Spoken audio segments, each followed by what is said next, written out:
What's going on, everyone, and welcome back to another episode of Mufasi Car Reviews. Today, the car that we will be looking at is the 2007 to 2013 second generation Chevrolet Silverado 1500.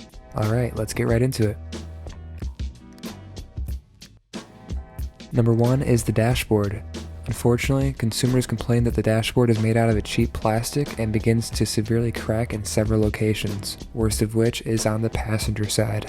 If you want to go about replacing this, then you're looking at an out-of-pocket expense totaling over $1,700. Number 2 is the exterior trim. The trim pieces around the car fall off easily and people complain how often they need to have a new one installed. One reviewer mentioned that they've gone into the dealership 8 times for this. Besides that, the tailgate latch and door latches are made out of a cheap plastic as well, and either snap and break or fall off and need to be replaced. Having to replace multiple pieces can easily add up to over $250. Number 3 is the infotainment screen. Another common problem that these Silverado owners encountered had to do with the infotainment screen, which has been reported to become glitchy and eventually stop working every few years, requiring the entire unit to be replaced, coming in at a total cost of about $1,000. Number 4 is a good one, but first make sure to drop a like for the YouTube algorithm. Alright, number 4 is the throttle position sensor. If you're driving one of these Silverados and all of a sudden you notice a check engine light paired along with a reduced power message, then you can almost be certain that it's your throttle position sensor. There have been many complaints about the reliability of this sensor and the wiring surrounding it. If you're lucky, you'll be able to get away with just replacing the throttle position sensor for an average cost of $325. Number 5 is the 4-wheel drive selector switch. Many people mention how this truck likes to stay in 4-wheel drive mode, even after switching to 2-wheel drive. Also, the service 4-wheel drive dashboard light is known to go off, leaving customers unable to use their 4-wheel drive. This light typically means that the transfer case, motor position sensor, or 4-wheel drive selector switch have failed and need to be replaced. Thankfully, the price to fix either problem isn't too bad, coming in at $250. Number 6 is the 12-volt battery. A number of drivers have said that the battery in their Silverado dies frequently. The reason that this happens isn't entirely known, but some educated guesses have been traced to faulty parts like the fuel pump as well as loose grounds found throughout the car.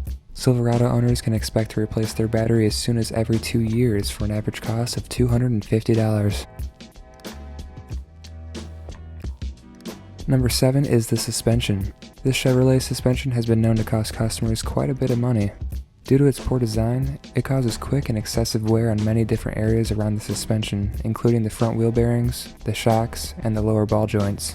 As soon as 100,000 miles, these parts are worn out and need to be replaced, which is nearly twice as fast as any other car. Having to go through and replace all of this has cost customers a reported $3,200. Number 8 is the rack and pinion. Another common problem with this truck generation has to do with the steering rack. Many customers mentioned how they began noticing a steering fluid leak in their garage, followed by loose and noisy steering.